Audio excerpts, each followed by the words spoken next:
All right. So as we showed when we sent out the invite, we have quite a bit we want to cover here. We are going to go over, for those of you in the state of Colorado, we're going to give you an update on the state family program. We're going to review the Concurrent HRO Client Resource Center, go over how involuntary terminations work. Also want to give you an update to the 2024 state minimum wages and also specifically the state salary exempt thresholds for 2024.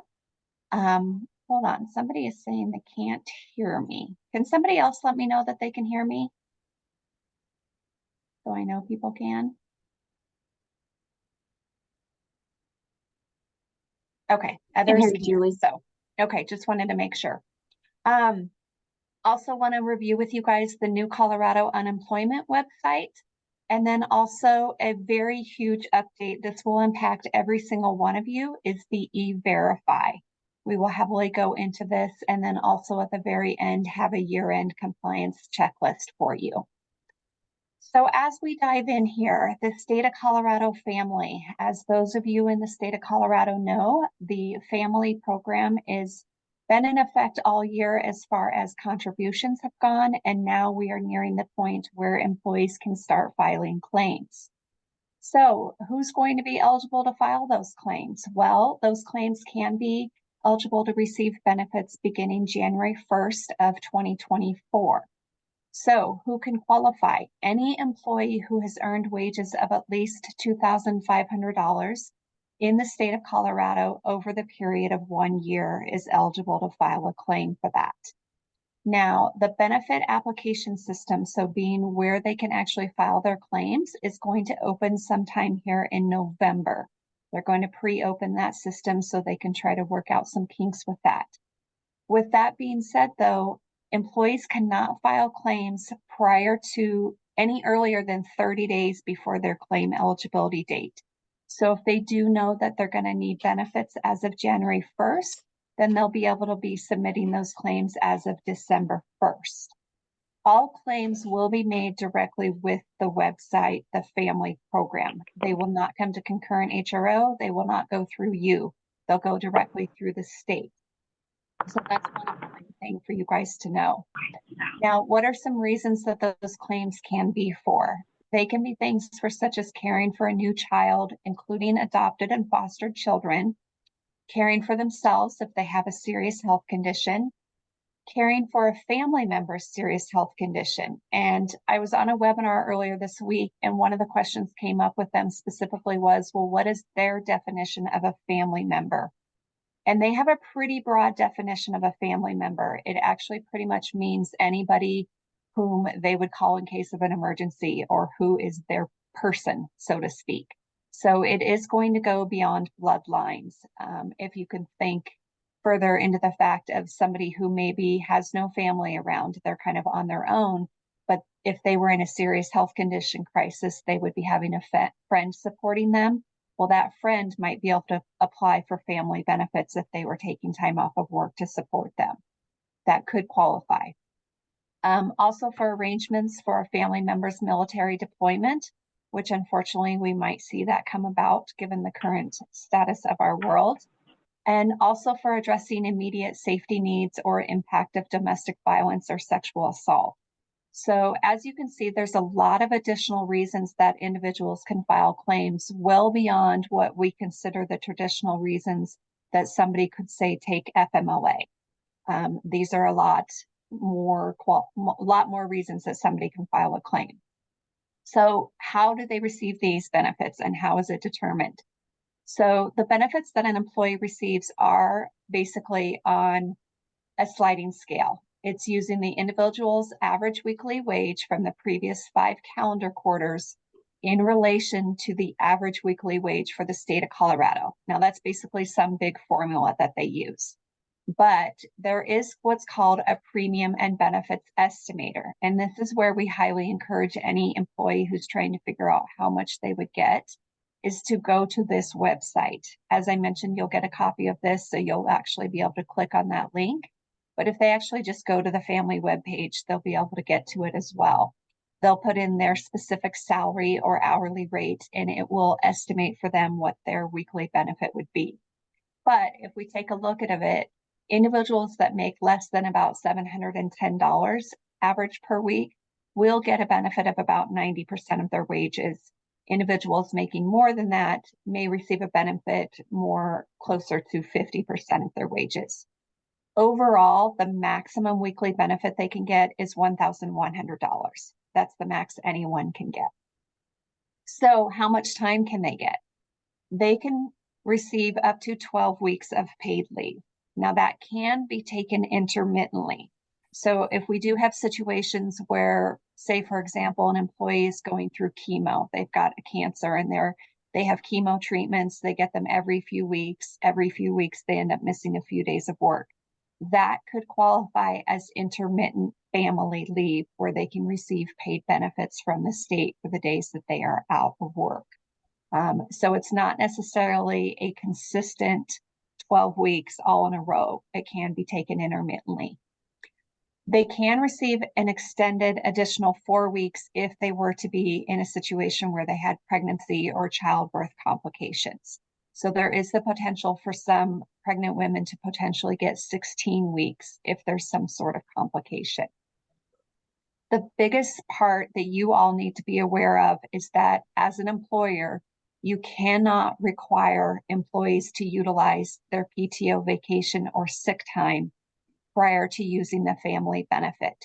So we are aware that several of you have policies that state before an individual goes out and basically from your aspect takes unpaid leave, so unpaid leave from the employer, they have to exhaust their PTO, vacation, sick time. You will no longer be able to require that if they are receiving benefits from the state. So that's going to be huge. They can potentially have some benefits, some PTO, vacation, or sick time left over when they return. They can use their PTO, vacation, or sick time to, quote, top off their benefits. So say, for example, they are only getting 50% from the state. They could use whatever PTO, vacation, or sick time they have for the other 50% so that they are actually getting 100% of their wages. We also recommend, as usual, that they use some of their PTO, sick time, or vacation for their benefit insurance premiums so that they don't go into arrears. So keep that in mind as well, that they're still going to want to do that.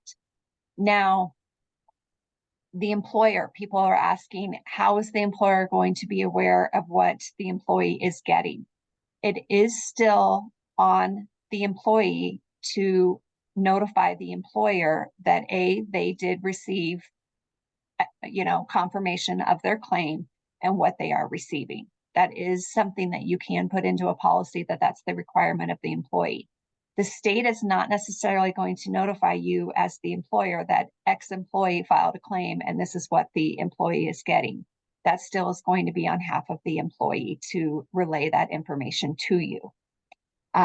Basically, because they are filing these claims directly with the state, you as the employer probably won't be involved in this process whatsoever, and neither will we as concurrent HRO, because they're going to be looking at their wages that have been reported, in the past as seeing what it is that they currently make. Now, if there's a big difference, somebody got a pay raise or something, obviously those people are going to need to submit pay stubs or some other verification where you could be involved.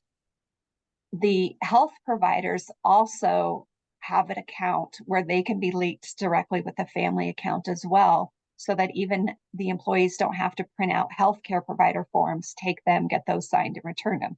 Those can actually all be done as an electronic process as well. If somebody has their healthcare provider and they find out that they are not connected to the family program, those health providers chose not to participate and set up an account, those employees will need to go into their specific claim and print off a form for their healthcare provider. So if employees come to you and state, hey, I need the form for my healthcare provider, there will not be a generic healthcare provider form put out there, kind of like we have for FMLA, because each healthcare provider form will be specific to the claim that is being made. It's going to actually have specific claim information on it so that when it is returned, it is directly tied to that claim and there's no mistake that could be submitted to a different claim. So each individual person's healthcare provider form will have different information on it. So they will have to get that when they go in to their specific claim. So just know there's not, we won't find a general form for that. So there's going to have to be a lot of communication between you and your employee as to what they're doing, what benefit they're getting from the state. And if they don't want to use it to top off their benefit, they don't have to. They could basically not use any PTO or vacation time, except maybe to pay their benefit premiums, and the rest could be remaining because there is also no wait period for family to take effect. Basically, the date they're eligible for those benefits, they will start receiving them. A lot of people are concerned with, well, I am eligible January 1st. How quick is this process going to go? If they apply for it prior to January 1st, there is a high probability they will be accepted before January 1st if they qualify, and first payments will go out the first week of January. They estimate payments and approval process to take about 2 weeks, and about 2 weeks for first payments to go out. So we'll see if it actually goes that quick, but that is their intent. Another important detail for you guys to also be aware of is job protection. If an employee has been employed with you for 180 days or more, they have job protection. Okay, they need to be restored to their same position or an equivalent position when they return. So that is also very different than FMLA. Basically, in the state of Colorado, FMLA won't have as much bearing because family applies to every employer regardless of company size. FMLA, of course, is employers with 50 or more within 75-mile radius. This applies to every employer regardless of your size. So it is going to change the landscape. It is going to change how you guys all function and basically what employees are able to do and when they're able to go out. Obviously, more questions will be coming for this. You guys can continue to submit those to us and we'll answer them as best we are able, but wanted to give you as much of an information and detail for this as we could. The other important part that I want you guys to be aware of is that when they talk about individuals can take leave for the care of a new child, including adopted and foster children, this is within their first year of life.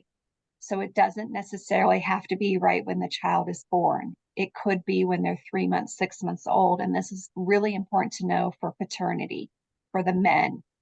They may not want to take their leave right away when the wife is out because the wife is already out. She gave birth. Maybe she's taking 12 weeks to care for the child and bond, and then she has to go to work. So then maybe he's going to take his time after that and he will qualify and be able to do so. This is also important this first go around because anybody that had a child basically in the second, third, or fourth quarter of 2023 is going to still be eligible to claim family benefits because that child will not have turned 1 year old of age by January 1st. They won't be turning 1 until sometime in 24. So you could have somebody who either they themselves or their spouse or partner gave birth in, say, June, took whatever leave they took, and now want to take leave under family because that child is not a year old, they will qualify. They will be able to get paid benefits. And unfortunately, you will have to allow that leave. So it's going to be a little bit cumbersome here, the first part of 24, where we have some individuals taking some multiple leave here because maybe they already took leave. The other important thing to note is some people are concerned because, okay, well, if I can't require them to use all of their PTO, sick, or vacation time when they go out, when they come back, this particular person had 3 weeks and now they're going to come back and have 3 weeks. What if they then ask for a vacation? You still have a right as an employer to deny that vacation. You were out for 12 weeks. We as a company can't afford for you to be out longer. I'm sorry, I can't, approve this vacation. As an employer, you have a right to do that. So just because they have the time doesn't mean you have to approve that if they were just out on leave for 12 weeks. So keep that in mind as well. All right, another big question is, how is family going to work with short-term disability? Now, I discovered also every short-term disability plan is going to be a little bit different. So this could be different depending upon the short-term disability plan. But this is how it's going to work with Concurrent HRO's Guardian short-term disability plan. either our employer paid one, which many of you offer, or the voluntary one that we offer and many employees are on. If an employee has short-term disability and they also apply for family, here's how this will work. With all short-term disability policies, regardless if it's ours or someone else's, family benefits will apply first. So whatever they get from family, that's what they're going to get first. Family will determine the payment amount that the employee is going to receive. Short-term disability will apply second. Short-term disability will determine how much the employee is going to receive. So they're going to just look at it minus family. They're going to look and say, okay, well, what's 60% of that person's weekly wage? Let me look at that. Short-term disability will then take what is the employee getting from family and deduct what they would get from short-term disability. If there's any amount remaining, then short-term disability will pay out. And if there's not, then they won't use it. So here's an example for you. An employee makes about $50,000 per year. From family, they're going to get $765 per week, which is about 80% of salary. If they were to only get short-term disability, they would get about $576, which is 60%. Family is giving them 80%, which is more than 60%. Therefore, short-term is going to give them nothing. Okay, because they're already getting more than 60% of their salary or their pay. If, however, you have an employee who's making $100,000 and family's giving them $1,100, which is about 57% of their pay, short-term disability, if they looked at it, 60% is around $1,153. So there is a difference. There's more they would get from this. So therefore, short-term will give them $53.85 per week. So they would get a little bit from short-term disability because they haven't quite gotten 60% from family. Basically, if family is less than 60%, then they're going to get something from short-term disability. If the family amount is more than 60%, they won't. Now, some people may say then, well, then what's the benefit of even having a short-term disability policy? Well, keep in mind that with family, they only get 12 weeks of benefit every 12 months. So if somebody has a baby, they take their 12 weeks, they've exhausted it, they have to wait an entire another 12 months before they would be able to make a claim again. But something unfortunate has happened, and 6 months later, they fall off a ladder and they break their leg and they need surgery, and they're going to be out again for, say, 4 weeks. They can't go back to family and claim because they already did, but they have a short-term disability policy. They could just file a short-term disability claim and get benefits under that, because short-term disability claims are based on incident, like body part almost, so to speak, and what occurred. They're not based on how often. So you could file 3 short-term disability claims in a 12-month period if they're all for different body parts, and you may get benefits. It's not based on you can only do it once in 12 months. So there still is going to be a benefit to have a short-term disability policy, even with family. You could still need both policies. And that's why a lot of people are still, employers are still offering short-term, paying for it, and employees still reelected their short-term disability policies with open enrollment. That's kind of a nutshell how those two are going to work. We do know it's a little bit confusing, so please also let us know if you have questions. I've also provided for you down here at the bottom the specific website for the family program. It is chocked full of information, so please make sure if you have a ton of questions, please go peruse the website. There's some great employer FAQs on there that answer a lot of questions, as well as some individual FAQs on there as well. So we have a lot of clients on here who are like, well, that's great for Colorado, but I don't have Colorado employees. So what about me? There are many other states that have paid family leave requirements. So we do want you guys to be aware of those states. Specifically, I am aware you can't read all this information on here in this brief time that I have these slides up, but I do want to point out a few of the other states that do have paid family leave requirements. Specifically, California is a big one that has it.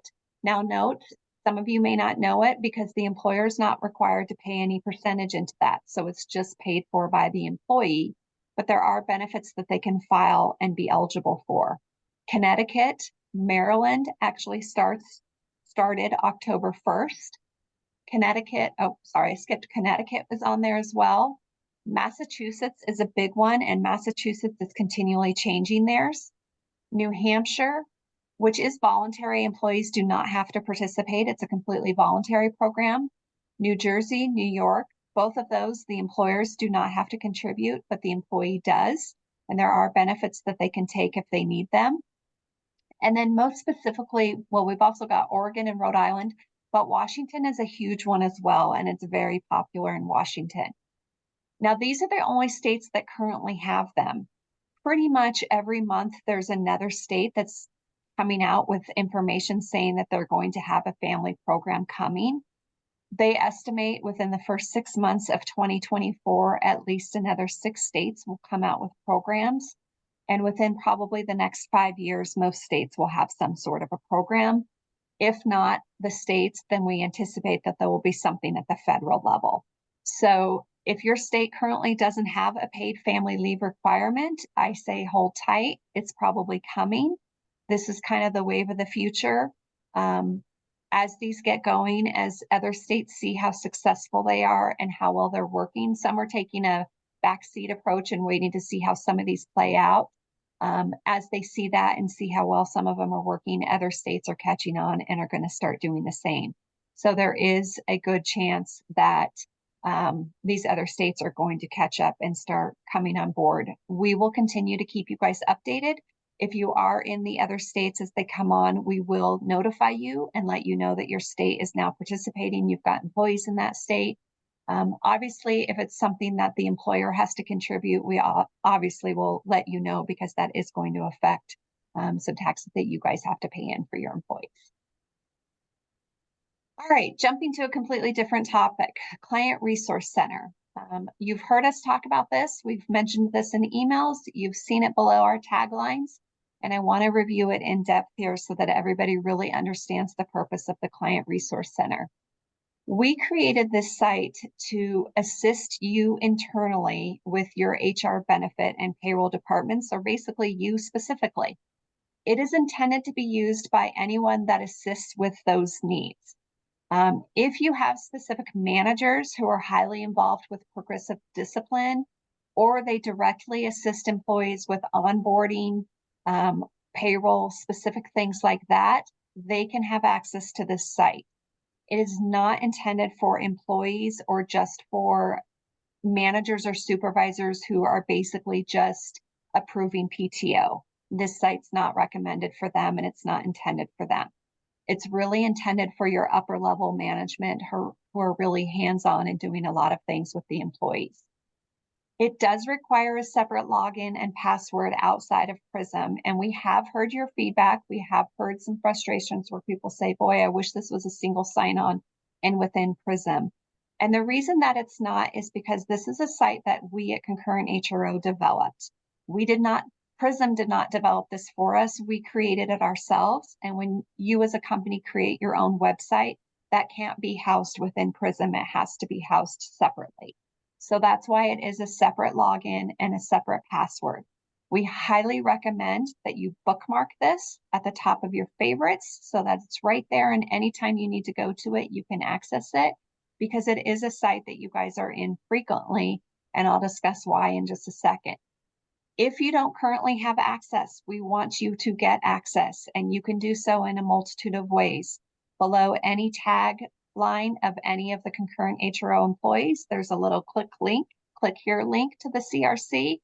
Click on that, or if you go to our main website, it's up in the right-hand corner, you can click on it, or I've also provided for you the link here. If you don't have access already, you can click on register. It will have you fill out a thing. It does have us give you approval for it. Or if you need assistance, simply just email hr@concurrenthro.com and we will assist you with getting access. We do have individuals try to get access that we do deny frequently, and we tend to find out it's employees because they don't understand the meaning of it. But if we see one of you on there trying to get access, we will give you permission and get you in there as quick as possible. So let's talk about what's in there and why it's important. One of the most important things within the Client Resource Center is our online forms. Most of you are aware, but a few of you are not. We completely changed our process. Previously, all of our change forms were completed by PDF method. All of our forms were that way. You completed them, you filled them out, then you had to email them in. You had to remember who you had to email them to. Sometimes people were skipped. It caused a lot of issues, and we realized that there were costs incurred on your end because sometimes benefits weren't canceled, and that was going to cost you guys money. Things just weren't being done in a timely manner, all sorts of different reasons. So we wanted to make those corrections. This process, it's a simple Google form. You fill it out, you hit submit, and we have it connected on the back end so that it goes to every person internally within Concurrent HRO that needs that information. So that being the payroll person that's attached to your account, the HR team, the benefits team, sometimes the tax team if they're involved. So it's a one-stop click. You don't have to save that PDF, then remember who to email it to. It's just a click of a button, you click it, it goes off. We have received tremendous feedback of this. And most clients are loving it, find it so easy to use and appreciate it. This is the only format in which we are accepting change forms at this time. So if we do receive a PDF form, we are going to ask you to redo it through this new method. It's for your protection and for our protection, both of them. So what are those forms? Those are going to be our change forms, our quick onboarding form if we do your new hires for you, our manager access form if you need somebody else to get access. There's an HSA direct deposit form if you need to fill that out for an employee who needs has a personal HSA account. Our termination form, which we're going to go into high detail about this, and our employee leave of absence form, which I want to discuss here as well. We were also determining that we were not being notified when your employees were going out on leave. And so this was causing a lot of problems because we are often asked by other places such as short-term disability, unemployment, a lot of other things saying, yes, we need the actual dates this person was out on a leave of absence. And we go to look in the system and we say, well, we didn't even know that person was on a leave of absence. Or we actually have you guys contact us and say, yeah, I need the exact dates this person was on a leave. We don't have knowledge of that. So we're correcting that whole method, and we are asking you for your participation in notifying us when you have individuals going out on a leave of absence. This is also to help you so that you can see in their history exactly when they went out on a leave, so that you have documentation to support that as well when you're looking back at their history and you're trying to determine that information as well. You're not having to go back through emails and stuff. So you fill in the form, it tells us, it also stops if you're a client that stops PTO or vacation accruals when they're out, it stops that for them as well. So you fill it out, we put them on a leave of absence in the system. When they return, you simply fill out a change form, which has a part where it returns them to active status. It restarts their accruals and they continue on. So it's a very seamless, easy process that we just ask you guys to please follow this process and help us out by making sure we are properly tracking when your employees are out and when they're not. It also helps us for benefit reasons. We do need to know when employees are out or not out, because we were finding employees that were basically on like 6 months of leave and still had active benefits, which that is in violation of our insurance agreements. Employees can only be out for 12 weeks with active benefits. If they're out longer than that, we have to look to see if they need to be pushed to COBRA. And so we don't want to be in any violations with our insurance agreements. That affects every single one of you. If that were to occur and there was some violation, it could upset our entire group health benefit agreement, and we don't want that to occur. So make sure you're filling out those forms as well for us. We've made it as simple as we can for you. And if you have questions, please reach out and let us know. Another huge part of the Resource Center is going to be this instructions section. We've provided for you a lot of specific instructions that you guys have asked for. These equate to, how do I enter in a new hire in Prism if I want to do it myself? I want to check on where my new employees are in the onboarding process. We've given you instructions on how you can go to Prism and do that. I want to give instructions to my new employee on how they complete their onboarding. Those are instructions here. Download, provide them to your new employee. Same thing. How can I give instructions to my new employee on how to select their benefits? Download these instructions, provide them to your new employee. We've also provided you with a new employee onboarding checklist. This is for you to download, modify as you see fit. This is just a template for you to go off of, but you want to have a checklist that incorporates what you do with internally and what we do. This is a great starting point. You want to provide them with the Prism HR app. These instructions are here. Download that, provide those to them. We've also provided for you employee termination and disciplinary action instructions, and we'll go through this in just a second. But then we also have payroll instructions and benefit instructions on here as well. So let's talk a little bit about some of the other answer sections that are in here, specifically within the employee disciplinary action section. We've provided for you here the employee warning template. So if you need to start with those verbal or written warnings, we've given you a template that you can utilize. We also have the performance improvement plan, and this is actually going to be moved up here. So this week you should see that moved up here so it's easier access. So if you need to put them on a PIP, that form is right there for you as well. We've also given you, if you want to do exit interviews when they're leaving for voluntary ones, you can do an exit interview. It's important when we talk about terminations here in a moment, we'll talk about final wage dates within specific states. We've got a chart for you where you can go and look and see what those final wage payment laws are by state. And then within benefits, we've got a bunch of answers and even more answers down within the HR section. We've got a job description template, job posting template, offer letters, talk about Jazz HR and Clear Company, leave of absences, FMLA, medical release, return to work. We are constantly updating this and we want this to work for you. So if there are items you would like to see on here that you don't see, please reach out and let me know. We're continually adding to it and we can only make this better with your support and your help. So if there's stuff you'd like to see, let me know. We'll take a look at it and see if it's something that we can add to it for you. Now, specifically, let's take a look at involuntary terminations because this is an area where we continue to struggle a little bit with, and we want to make sure you guys are in compliance with. We have actually seen a great uptick in legal cases where companies are not abiding by final wage payments with specific states and are getting themselves into some legal troubles with the Wage and Hour Division of the Department of Labor. So here's how involuntary terminations should kind of work. We are asking that you contact our HR department to obtain agreement. It's not that you're obtaining approval. It's not ultimately on us to approve or deny whether you can ultimately terminate an employee, but it is part of our partnership for us to help ensure that you guys have the proper documentation, that you've gone through the right steps, and that you are legally covered and aren't going to be sued by an employee for wrongful termination. So we want to support you. We've always said part of our goal is to keep you in compliance and out of legal trouble. And that's what we do when we have those conversations with you. We want to make sure you've gone through the full progressive discipline process and are protected.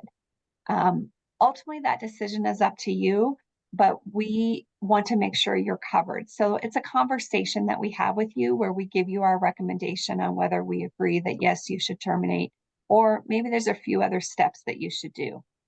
Either way, once we get to that point and you're wanting to terminate, if you need a severance agreement, we are more than happy to provide one for you. We have one that's been legally reviewed and we know is compliant, and we can provide that to you if it's a situation that needs a severance agreement. Obviously, not all of them do. If you are using your own severance agreement, which you are perfectly able to do, we do require that you list Concurrent HRO as a released company in the agreement. In all severance agreements, it will list that your company name is being released along with subsidiaries and a bunch of other things. Concurrent HRO has to also be listed in that because if you recall, your employees are in a co-employment relationship with us. They signed that employment authorization when they were onboarded, and they could come back and do something with concurrent HRO. So we have to be released in that severance agreement. If you need the actual verbiage on what should be included in your severance agreement, please reach out to me and let me know. I'm happy to provide that to you. But please take a look at your individual ones if you're using your own and make sure we are included as released. So once everybody's in agreement, you need to take a look and review the state requirements for final pay. With pretty much every involuntary termination, for the most part, you know about these ahead of time. Now, of course, we are realistic and we do know that people come to you the day of and are like, nope, this happened. We have to let this employee go today. We understand that, but you have to be realistic and understand what some certain states require as far as final pay. And there are some states that require final pay same day. So if it's too late in the day for us to process a final pay, there may be a situation where you have to cut that check on site and give it to them, and then we run back through payroll later to settle up.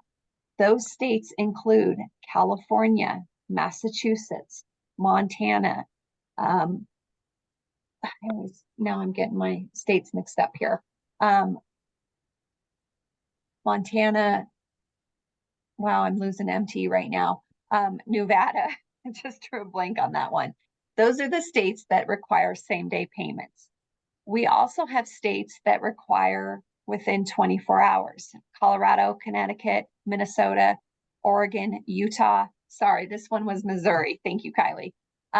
Those require final pay on that same date. These other ones require within 24 hours, or New Hampshire and Vermont are also 72 hours. It's really important that you pay attention to that and notify us right away. We often have you guys sending in the termination forms days later, and you guys are already out of compliance with final pay deadlines for those states. Employees can go and file a wage and hour claim against you and earn tremendous amount of money in fines and penalties and interest for you not paying them in compliance with those final pay deadlines. And EPLI, your employer practice liability insurance, does not cover those claims. You would be responsible for fighting those claims on your own, so we cannot assist you with those. Don't land yourselves into some legal trouble just because you didn't pay attention and pay those employees on time. We will always make sure that they're paid on time if we are knowledgeable and know about the termination. But the problem is we sometimes aren't notified on time. So if you know a termination is occurring, don't wait until after the fact. Notify us ahead of time. We will make sure that payment is not processed before you terminate that employee so that they don't catch wind that this is occurring or see it in their account. But we want to make sure that you are compliant with all of this. As I stated in the Client Resource Center, there's a chart that lists every single state and what their requirements are. Feel free to look at that ahead of time so you are knowledgeable and you know which state has what, or simply ask your payroll manager or HR what the deadline is for that state so that you can be in compliance with that. Once you know that, obviously you do fill out the online termination form that notifies us that you are terminating somebody, and we can work with you to process that final pay. And also highly important, it's called termination letter. I prefer to call it a separation letter. It's a little bit less harsh, that you have to provide to the employee on the same day of termination. Now, those of you in Colorado know, because we've been talking about this for a few years, that this is a Colorado law, that this be provided to all employees in the state of Colorado, regardless of if they are voluntary or involuntarily leaving your company. It is a state requirement. It lists out what the reason for leaving is, when their final paycheck is, how to file unemployment, what their wages were. It has a whole list of things. We have since determined that there are multiple states that actually require the same sort of letter and information. So we are putting onto the Client Resource Center every single state a letter that we have drafted for you for every single state, depending upon what state that employee might be in. So you need to go to the CRC, download the letter for the state that employee lives in, fill in the information and give it to them to make sure you are also in compliance with each state. Some states don't require it. We are suggesting you get in the habit of just giving it to every single employee that leaves. It's a great way to just make sure you're legally compliant across the board. And that's why we're providing them all to you. Now, we are asking with involuntary terminations, please upload all progressive discipline documents with your term form. And voluntary terminations, please upload your resignation letters. Some of you may be saying, well, that's just yet another thing I have to do. Why are you making me do this or asking me to do this? We're not making you do anything. We're asking you. We often need those later on. You'd be surprised about people that have voluntary terminations, yet they file for unemployment. And the easiest way for us to fight that claim for you is to be able to send in the resignation letter and say, nope, they did resign and here's their letter. We don't have to then reach out to you and bug you for that. We've already got it because you already did it. Or sometimes with those unemployment claims, we need that progressive discipline documents. There are other times when this comes up and when we need those documents and need to see them. So if we already have them, it's one less reason that we have to reach out to you and ask you for that information. So it just kind of helps everybody if you can go ahead and do it. All of that is saved into the documents section of their profile in Prism. So you have access to them there as well. We don't put them any other place but in that section. So if you ever need them, it's a quick and easy place for you to access them as well. All right, let's move on to some state minimum wage and exempt thresholds. These are found that there are many states that are going to be updating their minimum wages as of 2024. Now, as I mentioned, or as I'd like to say, we obviously don't expect you to know all of the minimum wages for all these states. That is our job. And we by all means will know this and the system will be programmed for this. But one I specifically want to highlight is Edgewater. Colorado is now going to have a new city minimum wage for the city of Edgewater starting in January of 2024. So obviously we were notified that Denver had one a few years back, and so we're somewhat familiar with that. But if any of your companies reside in Edgewater, that will be a new one for 2024. So we'll obviously be reaching out to you if you have any employees that are going to be affected by that. All of these other ones will obviously reach out to you if we have anybody on the borderline that needs to be raised, but we want you guys to just be aware of them ahead of time. And then as mentioned, the salary exempt threshold, this is a big one I want to touch on for you guys here. So most of you are aware, specifically in Colorado, that for the last few years, every year, the salary exempt threshold has been raising by $5,000. This is not changing for 2024. What this basically means is that anybody that is paid salaried has to be paid at least a minimum of $55,000 in the state of Colorado. There are some other states here that also have specific minimum amounts that they have to be paid that are higher than the federal threshold, which the current federal salary exempt threshold is $35,568. So in these other states, they do have to be higher than this. If you have anybody, and we know we've got a lot of them sitting at the $50,000 rate for Colorado, just know that we'll be reaching out because those individuals do have to be raised up to $55,000. You can see on here if you have if you have employees in these other states. Now, what is most surprising, or what is kind of the talk, is that there is a new proposed federal threshold. The last time that the federal threshold was raised was back when Obama was in office. The rate at that time was around $28,000, and it was proposed to go to about $42,000, but finally settled on the $35,568.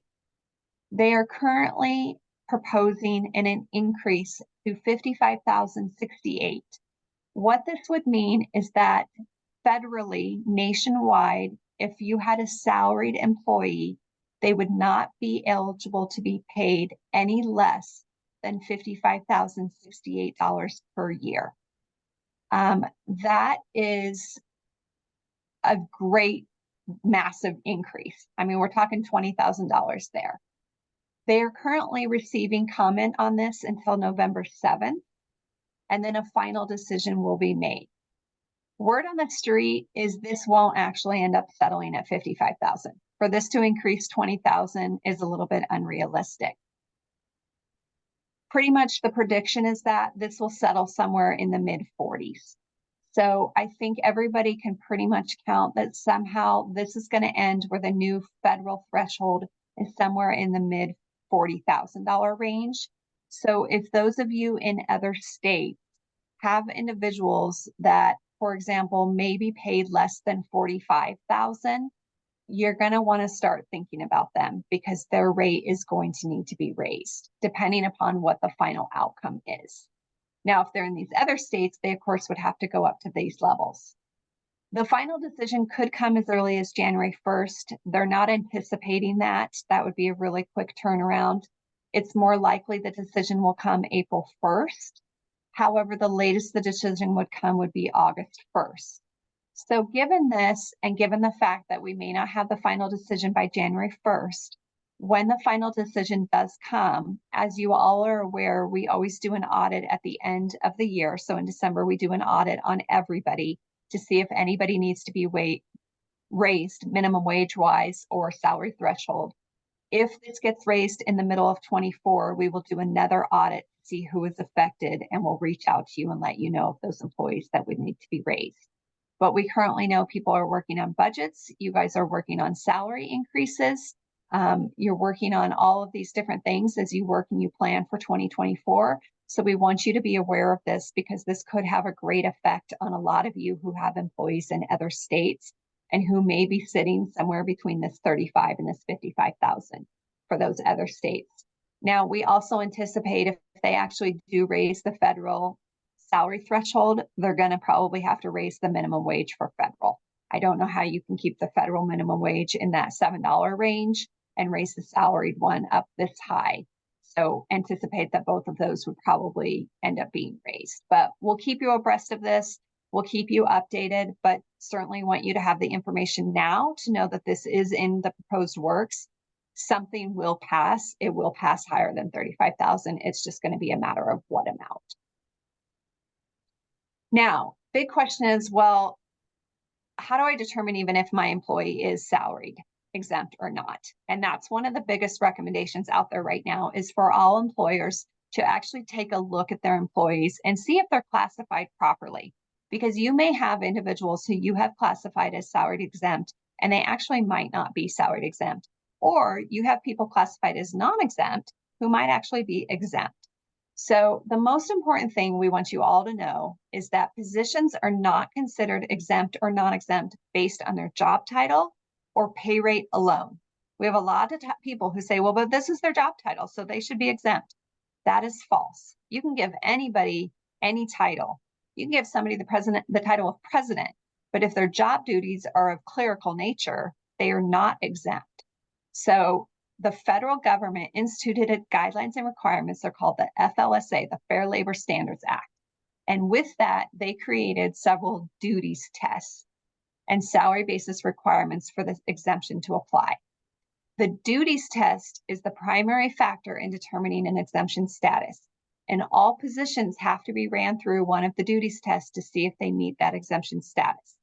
So 4 tests could apply: an administrative, computer, executive, or professional. Do we expect you guys to go through all of your positions and see if one of these applies? Absolutely not. That's what we are here for. That is our service that we provide to you, and that is what we want to help you with. We obviously, though, can't tackle 4,000 different employees all at once. So we do want to know from you which positions you might be questioning.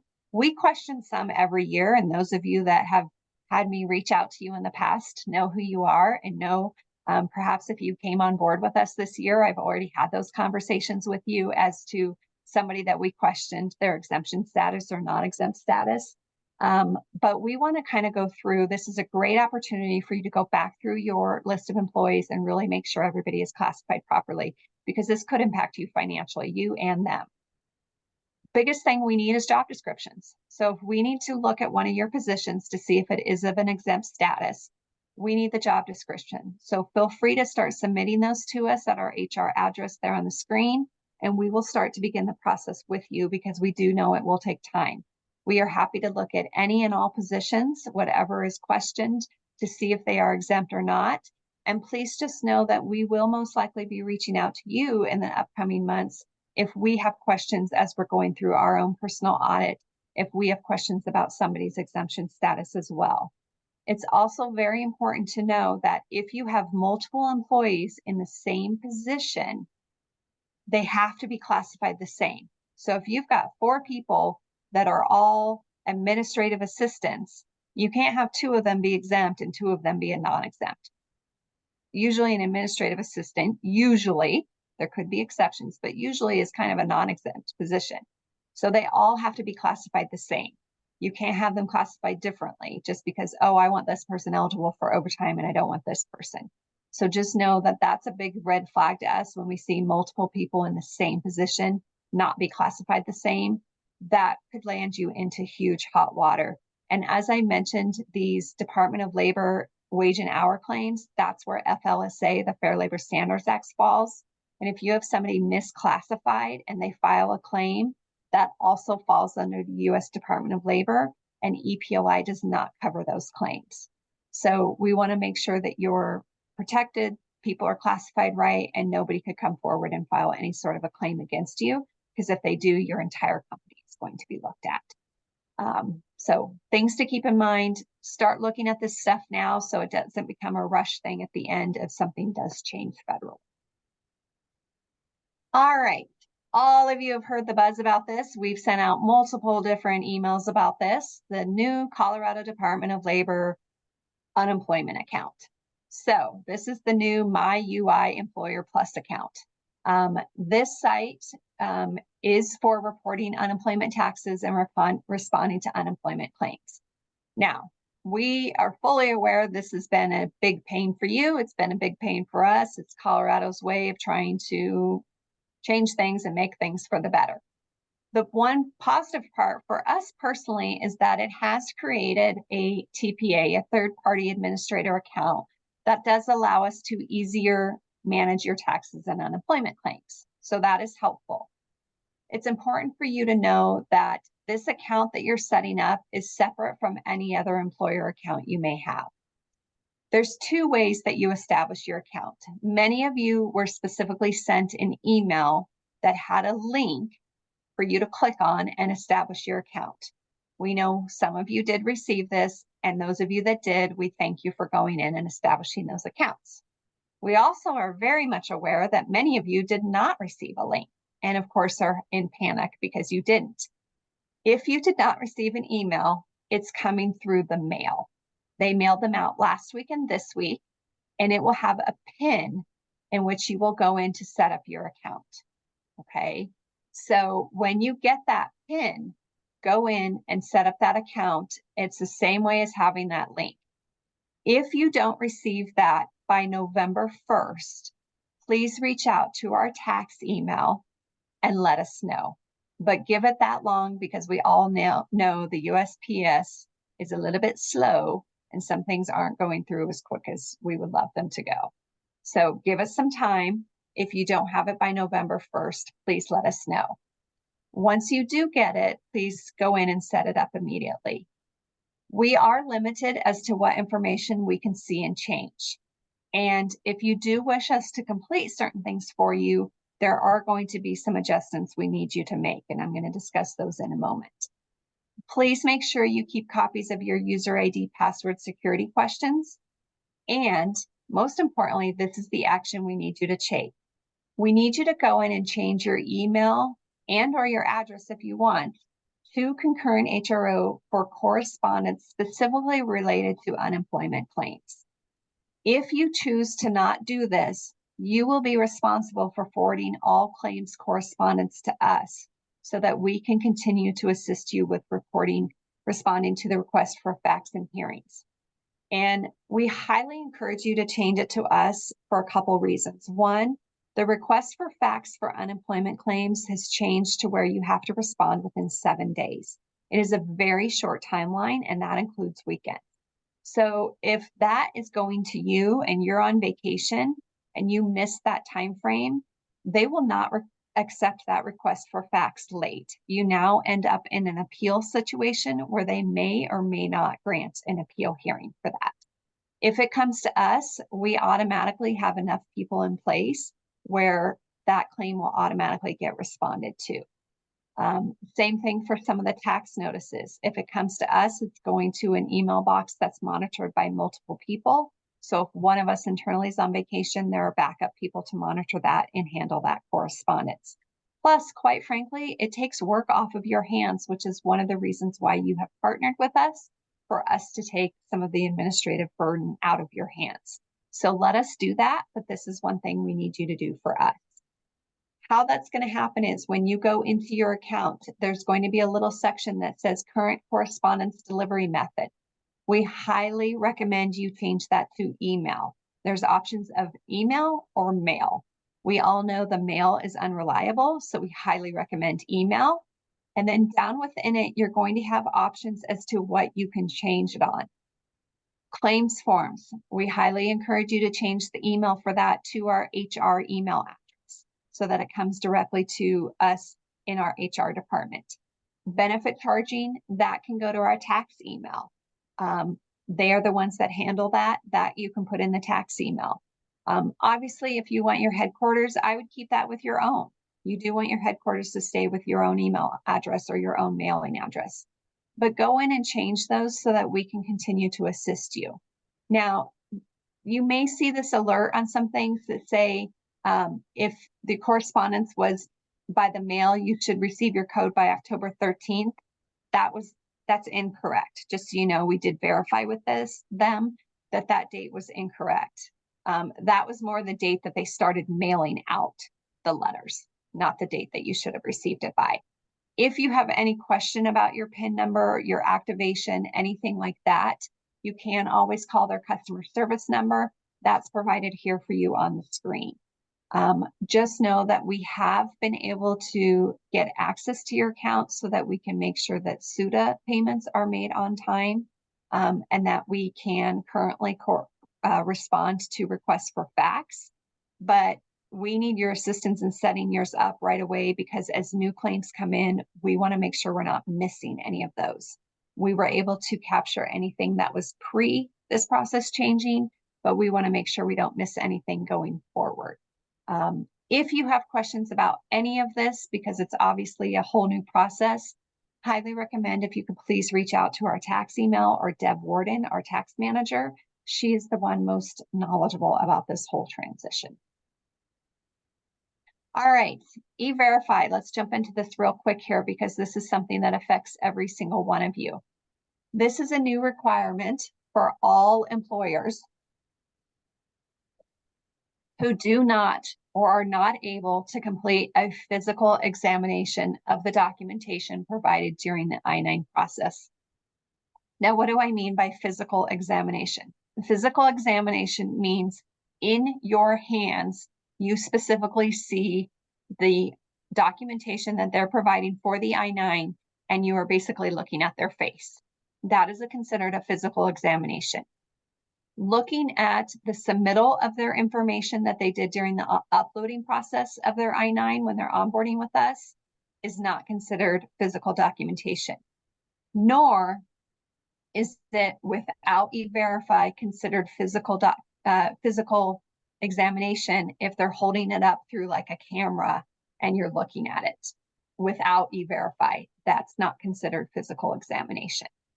So those of you that have employees, you have one work site, everybody comes to that work site, all the I-9 documentation you see in person, unless you're in a state that I list in just a moment, you do not have to do E-Verify. However, we are fully aware that that is a very small, maybe 1% of you. The vast majority of you have remote employees, or you have employees in other states, you have multiple locations, and you have many instances where you are not seeing all of the I-9 documentation. It is because of that, and because of the new I-9 that was released on August 1st, that we have to change the process and everybody has to go through E-Verify. Now, I am aware the new I-9 is not up on Prism. The November 1st is the deadline for that to be in place, and Prism has assured us that that will be part of their release for October. That will be updated. So in the next few weeks, you're going to see the I-9 look a little bit differently through the onboarding process.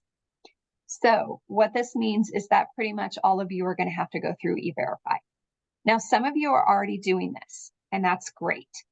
You're going to have a couple options here. A couple things I want to just highlight and remind you of. The I-9 must be completed within 72 hours after employment. So while your employees do have a little bit of time to do onboarding, that I-9 has to be completed within 3 days of them starting to work. If it's not completed, it's an IRS regulation that they have to stop working until that I-9 is completed. So if you have employees that are not completing it promptly, you need to stop them from working and make them complete that before they can start working again. That's per the IRS. For E-Verify, you're going to have two different options. We are partnering with a company called HR Work Cycles. This is a company that has a full integration within Prism. It's a single sign-on, so you won't have any extra passwords or anything like that. And it will be a seamless process for you. Basically, the E-Verify can be run through Prism HR as an automatic process after you complete the employer section of the I-9. What's going to happen is you go in, you fill in the second section of the I-9, you hit submit, that triggers the E-Verify process and it goes right through. In 98% of the cases, you will receive an instant confirmation that that E-Verify went through and was accepted and all is correct, and you move on about your day. 2%, there's going to be issues, something has come back, it doesn't match, you get a warning, an error, a warning, something like that. And that's when you would then connect through to the HR Work Cycles, which, as I mentioned, will be right there for you. You click on a button and go right into it. It will list the case. It will tell you what the issue is. You'll resolve that with the employee, and then you kind of move on. If you would like to do that process, the cost will be $3 per employee that you run through this. You'll just see that on a future payroll report when we do some invoicing, okay? We know some of you may not want to do that. Some of you may want to just do this on your own. You want to handle it on your own. You're already doing it on your own and you want to continue that way, and that is perfectly acceptable. You can choose to do that, and if so, you would continue to do that through the specific E-Verify site itself, and there's no cost to you to do it that way. So you have the option which method you'd like to choose. If you want it to just be instantaneous and go through Prism, or you want to handle it, enter the information into E-Verify yourself and monitor and handle all those cases that way. That choice is completely up to you. We are comfortable either way, but we will be reaching out to find out which method you want to do. Now, as I mentioned, we're partnering with this HR Work Cycles. So those of you that do go the Prism HR route, we will have a form for you to complete, and then you will be sent kind of a link to fill in a signature for something that basically is setting up your E-Verify account. Know that you do not have to set up your E-Verify account yourself. So if you don't have one, you're going through Prism, don't set anything up. That will be set up specifically for you through HR Work Cycles. You do not need to do that. If you currently have an E-Verify account and you want to move to the Prism option, don't do anything yet. HR Work Cycles will give you the information needed that you'll need to close your E-Verify portion, letting them know that you're moving to this other system. And then basically it's called an MOI. That will get MOA, that will get switched over to HR Work Cycles.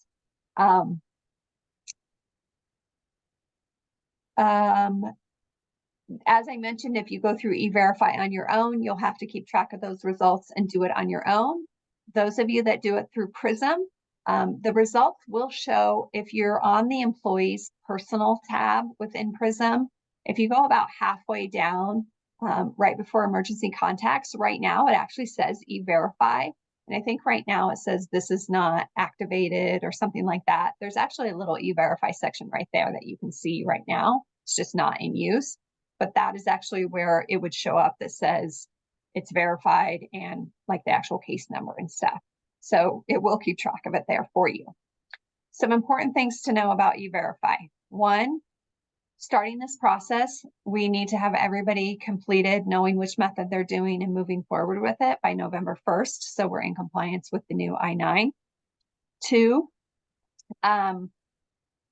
you do not go back and do your current employees. So when we do this, it will start moving forward. Okay, so once this is established and in place for you, it will be new hires moving forward. You won't go back and do anything. Other thing to note is with E-Verify, once you start E-Verify, you continue it basically until the company's out of business.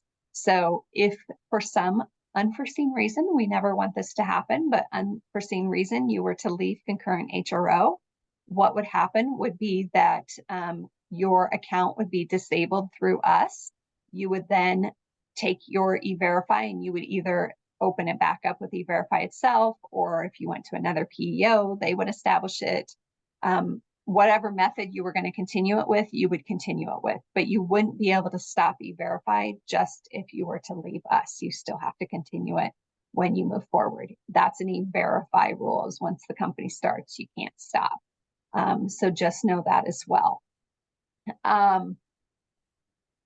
Another thing is that there are many states that actually require E-Verify. So while this is a new requirement of the I-9 process, there are states that actually require it. Employers in these states include Alabama, Arizona, Mississippi, and South Carolina.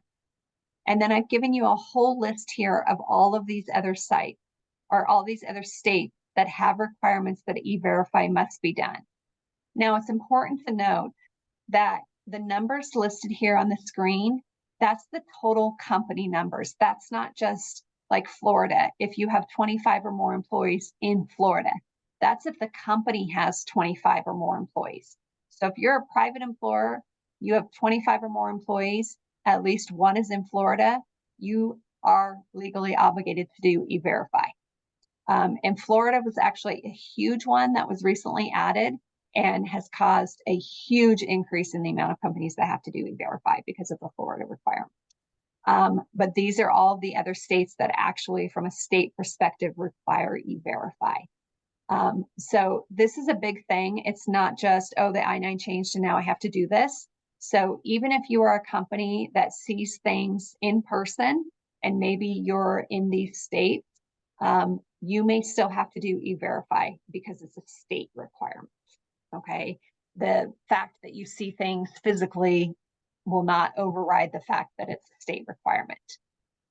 One other thing I want to point out is, because it is triggered by who physically sees the I-9 documentation, some of you may be in a situation where currently one of you is the main I-9 approver. And as the main I-9 approver, you are in one location. So you may only physically see the I-9 documents for those employees in that location, but you don't see them for the employees that are at the other two locations.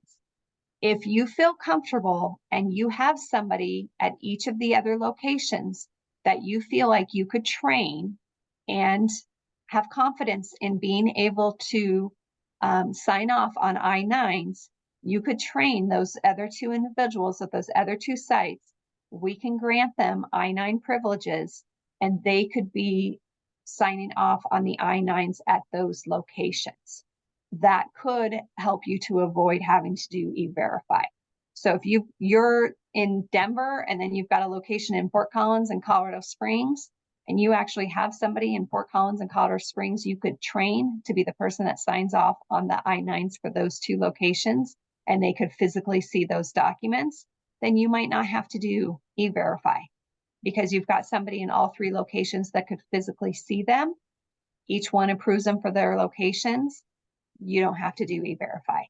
So that is another option for you as well that you can consider. If currently only one of you is approving them, you can think beyond that and possibly have other I-9 approvers for you. Okay. I know there's a whole bunch of lists of I-9 questions here. I'm going to come back to those at the end when we get to the Q&A. All right. We are here down kind of at the year-end checklist here. So want to just go over a few remaining things and kind of reminders as we start to wrap this up. And I know this was a ton of information. Most importantly, first one is we know a ton of you are getting EEO1 reporting information. You're getting those emails saying, hey, you need to do your EEO1 reporting. As a reminder, we will complete that for you.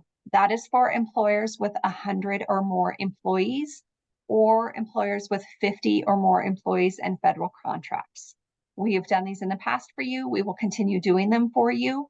The site doesn't even open until October 31st to do the reporting, and PRISM is still working on the reports that have to be pulled for that reporting. So we anticipate being able to pull those in the first week of November. The site does not actually close until first week of December. So we've got quite a bit of time, but we will handle that for you.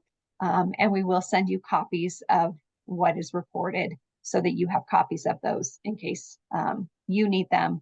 But again, we'll do that for you. You don't need to do that. As we mentioned, review with us your exempt positions. We're happy to take that on and review those with you. The new Colorado Unemployment website, establish your access, ensure we're listed as your TPA. Handbooks. We have been diligently working on a ton of handbooks. I think right now we've even got about 15 in progress. We are diligently working to update each and every one of your handbooks with new 2023 and 2024 state and federal regulations that we know about. There have been a ton of new regulations in 2023, and pretty much every single one of you needed an update to your handbook. If we have not gotten to you yet, we are going to get to you. Please help us to work with you, help to work with us to get those updated for you so we've got those in place before the end of the year. Many of you may have a handbook sitting in your hands that we're asking you to review so we can get that finalized. We're asking for your assistance in helping to get that moving forward so we can get those in place for you and make sure everything is updated. Work with us to get your E-Verify. Now, I do want to mention this whole E-Verify process is completely brand new to us. We actually just had our kickoff call on Monday with them. And so this is a brand new process for us. So we do ask for your patience and your understanding as we go throughout this process, since it's brand new to us as well. There will be some kinks we're trying to work out and some things we're trying to learn. Probably be looking for a couple clients to kind of be our guinea pigs. But we will make sure everybody gets set up and try to make the process as seamless as possible for you with lots of instructions. Just bear with us as we gain all of the information we need as we go through about this. This isn't something we've done on our end before with PRISM. I personally have done E-Verify in the past. I haven't done it with PRISM, so that's a new step. Take a look at your pay rates, look at updating those. And most importantly, please continue to watch for our client communications. We love that you all obviously saw this client communication and are on here. There will be many more coming in the months. Obviously, with the holidays approaching, we have lots of different payroll deadlines, tax deadlines, W-2 deadlines, S-Corp deadlines, fringe benefits, all of those type of things. So please continue to watch for those client communications and pay attention to those deadlines. Those are so we can ensure a smooth end of the year process for all of you. And then a final reminder, we will send you your 2024 federal and state compliance posters. Those will continue to be mailed directly to you. Remote employees will receive their PDFs. That generally happens in February. So just keep that on the horizon. You don't need to request those or order them yourself. So we'll take care of that.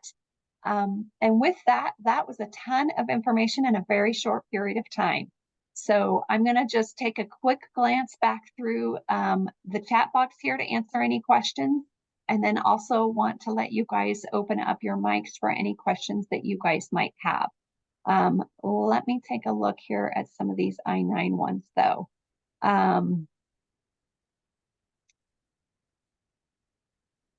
Okay, so the I-9 not complete until the new employee completed the onboard process. The new way will require us. Okay, so you will complete the I-9 the exact same way you've been completing it now. It's just going to look different. It's just because the IRS changed the look of the form. They actually consolidated it and made it a little bit different. So when the employee goes through the onboarding process, we always recommend that the employee themselves upload their documents. We know that's not always the case. We know employees don't always do that. So if the employee doesn't upload the documents during their process, when it gets to the employer Section 2 process, we ask that you upload their documents there. If you're the one uploading their documents there, then there's probably a good chance maybe you're actually seeing the person, maybe you're not, because maybe they just scanned them and sent them to you. That process is not going to change. Nothing's going to change with the actual I-9 process. What's going to happen is once you complete that I-9 Section 2 process, that's going to send it through to E-Verify if you're doing it with Prism. But as far as completing the I-9 part in onboarding, that's not going to change. If you are someone that is somehow sending us like an I-9 paper form or something, we're going to have to discuss that with you and get you moved over so that individuals are completing onboarding online, because that really is the safest way that they should be doing it. Separate federal ID numbers for each state for the contractors and I-9s. Teresa, I'll talk to you about that offline. That's probably a different conversation we need to have. Let me see if I missed anything else. Anybody that's onboarding, start using the process as we have it. This will all, as we get it set up and moving, when it's in place, it'll be in place, and anybody from that point forward will use the new process. Hopefully that grasped everything. If I missed something, please let me know. Otherwise, please feel free to go ahead and unmute yourselves, and I'm happy to answer any questions that you didn't type in.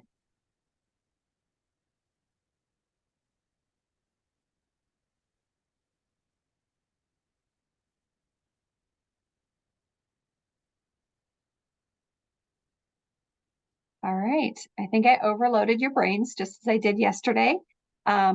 I know it's a ton of information that was just thrown at you. I know it's a lot to absorb and process through. And we very much know that there's going to be a lot of questions that do come up in the coming weeks as you do process and kind of think through all of this. We are here to support you. We want to help you through this. So please feel free to reach out to myself. Feel free to reach out to the HR team. I do want to highlight for those of you that are unaware, we did add to our HR team this summer. Ashley Langley joined our HR team. So in addition to Scott, Kylie, and the other Ashley we already have, we have another Ashley as well on our team.